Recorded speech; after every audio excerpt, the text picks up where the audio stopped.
নীলাখামৰ চিঠিত লিখো কত কথা, তুমি মোৰ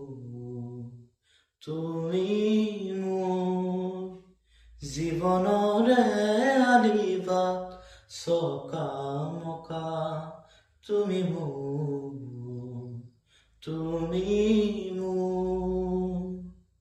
কাহিনীৰ মাজতে কাহিনী ভৰা, যাতনাৰ জীৱন মোৰ নিজে কা, বেজাৰৰ চকুলো মুচি লোৱা,